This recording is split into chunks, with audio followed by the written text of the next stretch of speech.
स्ट्रोमेंथ ट्रायोस्टार पर मैं पहले भी एक वीडियो बना चुकी हूँ और उसमें उसकी जनरल केयरिंग पे मैंने बात की थी। इस वीडियो में मैं बात करूँगी कि किस तरह से आप अपने ख़राब हो रहे स्ट्रोमेंथ प्लांट को रिवाइव कर सकते हैं, कौन सा ऐसा फर्टिलाइज़र उसमें यूज़ करें जो उसको रिवाइव करने में, उसकी ग्रोथ अच्छी करने में हेल्प करे। एक प्लांट है जिसका नाम है स्ट्रोमेंथ ट्रायोस्टार। खूबसूरत प्लांट है, इतना खूबसूरत कि देखने के बाद मन होता है कि इस प्लास्टिक के से लगने वाले प्लांट को झटपट खरीद लें, अपने पास ले आएं। बहुत सारे लोग कई बार ला चुके हैं पर कभी भी खुश नहीं रहता है और बहुत सारे लोगों का गर्मी में खराब भी हो रहा होगा।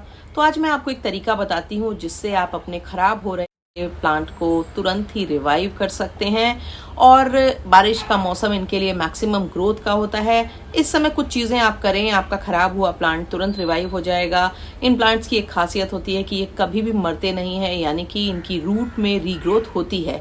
इसलिए जब ये प्लांट ऊपर से पूरा भी खराब हो जाए तो आप इसको डिस्कार्ड मत करिए, इसको आप अपने पास बनाए रखिए और इसमें नमी बनाए रखिए। इसमें रेगुलर फर्टिलाइज़र डालिए, पानी डालिए ताकि ये प्लांट में दोबारा फुटाव आ जाए और ये प्लांट दोबारा ग्रो होने लगे। आप कितनी भी केयर कर लें, स्ट्रोमेंथ की टेंडेंसी होती है इसकी पत्तियां नीचे वाली क्रिस्पी होकर के और ख़राब होने ही लगती हैं। ये पत्तियां जब पुरानी होती हैं, ख़राब होती हैं या इनमें कोई प्रॉब्लम होती है तो ये येलो या मशी ना होकर के क्रिस्पी हो जाती हैं। और उसका सबसे अच्छा तरीका है लगातार इस प्लांट को क्लीन करते रहना। जो फॉन्ड्स इस तरह से निकालने पर निकल जाते हैं इसका मतलब उनकी रूट्स डेड हो चुकी हैं, पर जो निकालने पे निकल नहीं रहे हैं इसका मतलब उनमें से ग्रोथ दोबारा होगी। इसलिए इस बात का हमेशा ख्याल रखें कि प्लांट में अगर एक भी पत्ती ना दिख रही हो फिर भी रूट में से नए प्लांट आएंगे, इसलिए इस प्लांट को कभी डिस्कार्ड मत करें। अगर सारी पत्तियां भी खराब हो जाएं तो सारी पत्तियां क्लीन करके और फर्टिलाइज़र ऐड करके इस प्लांट को रिवाइव करने के लिए प्रयास करें, क्योंकि ये नीचे से वापस आता रहता है। ये वाला फर्टिलाइज़र ऐड कीजिए जो मैं बताने वाली हूँ और आप देखिएगा आपका प्लांट दोबारा रीग्रोथ में आ जाएगा और पहले जैसा खूबसूरत हो जाएगा। इसके अलावा मैं लोकेशन और सनलाइट से रिलेटेड कुछ ऐसे आपको टिप्स दूंगी जो आपके लिए बहुत ज़्यादा फायदेमंद होने वाले हैं, तो मेरे साथ बने रहिए। ये खूबसूरत प्लांट है पर उतना ही नकचढ़ा है और एक चीज़ जो आपको समझ लेनी होगी कि ये पूरी तरह से एकदम बेदाग खूबसूरत पत्तियों वाला प्लांट साल भर में कुछ समय के लिए तो हो सकता है, पर पूरे साल ही एक जैसा रहेगा ये नहीं हो सकता है, प्रैक्टिकली ही पॉसिबल नहीं है। समय के साथ, सीजन के बदलाव के साथ इसकी पत्तियां ब्राउन क्रिस्प हो करके खराब होंगी। इस प्लांट को मेंटेन करने का सबसे आसान तरीका है इसकी लगातार सफाई करते रहिए और इसकी सूखी पत्तियां, ब्राउन क्रिस्प पत्तियां हटाइए या अगर टिप पे हैं तो उनको कैंची से साफ करके इसको शेप देते रहिए ताकि आपका प्लांट विजुअली अच्छा लगे। बात करेंगे कि आप किस तरह से अपने मरते हुए स्ट्रोमेंथ प्लांट को रिवाइव कर सकते हैं, कौन सा उसमें फर्टिलाइज़र यूज़ करें और क्या करें जिससे आपका प्लांट रिवाइव हो जाए, किस तरह की मिट्टी बने, किस तरह से इसकी सनलाइट हो और तमाम जो रेगुलर इसकी केयरिंग रूटीन है उससे जुड़े हुए कुछ सवाल ऐसे हैं जो मेरे सब्सक्राइबर फ्रेंड्स ने पूछे थे, वो इस वीडियो के लास्ट हिस्से में दूंगी। पिछले साल सर्दियों के पहले मेरे प्लांट बहुत अच्छी कंडीशन में थे, उनकी पत्तियां बहुत खूबसूरत थीं, पर जैसे जैसे सर्दियां बढ़ती गईं मेरे बाकी के प्लांट तो ठीक चलते गए, पर दो मेरे प्लांट जो है वो ज़्यादा बदहाल होने लगे, ज़्यादा ख़राब होने लगे। और जब गर्मियों की शुरुआत हुई तो मैंने इनकी सारी पत्तियां जो क्रिस्प हो गई थी, ब्राउन हो गई थी, ख़राब हो गई थी, वो काट के हटा दी और तब ये प्लांट इस तरह से बचे हुए थे। इसमें एक दो पत्तियां ही थीं। प्लांट में फिर मैंने ऐड किया था एक फर्टिलाइज़र कॉम्बिनेशन जिसमें कि मैंने यूज़ किया था एनपीके। आपको कहीं भी ऑनलाइन आसानी से मिल जाएगी या फिर आप वर्मी कंपोस्ट का घोल भी यूज़ कर सकते हैं। थोड़ा सा वर्मी कंपोस्ट पानी में डाल करके और उसको भिगो सकते हैं। उसके अलावा 1 चम्मच के करीब माइक्रो न्यूट्रिएंट पाउडर या माइक्रो न्यूट्रिएंट के 7-8 ग्रैन्यूल्स भी आप यूज़ कर सकते हैं। थोड़ा सा इसमें मैंने डाला बोन मील और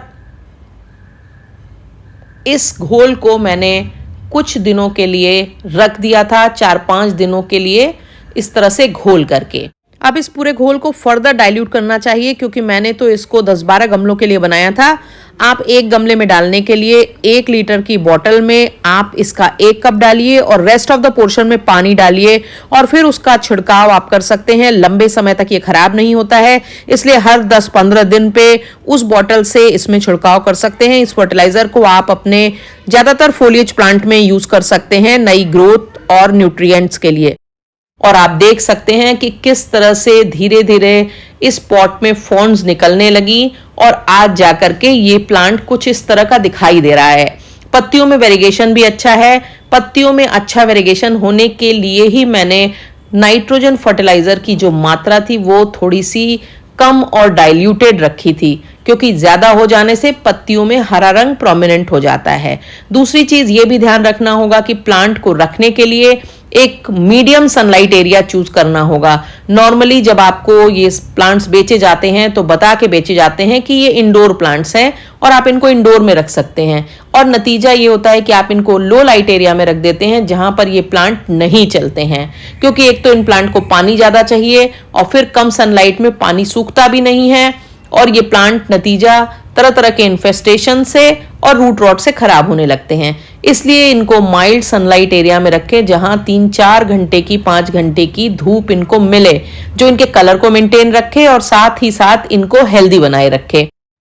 मिट्टी को गौर से देखिए, इसमें जो नमी की मात्रा है ये इस प्लांट के लिए आदर्श मात्रा है।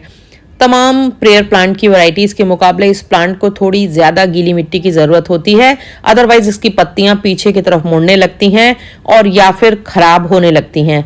इसलिए इतनी गीली मिट्टी इसके लिए परफेक्ट होती है, पर इससे ज्यादा गीली मिट्टी नहीं होनी चाहिए, यानी कि दबाने पर आपके हाथ में फील तो हो नमी, पर आपके हाथ में पानी न फील हो, क्योंकि अगर पानी फील होगा तो रूट रॉट होगी और प्लांट खराब होगा।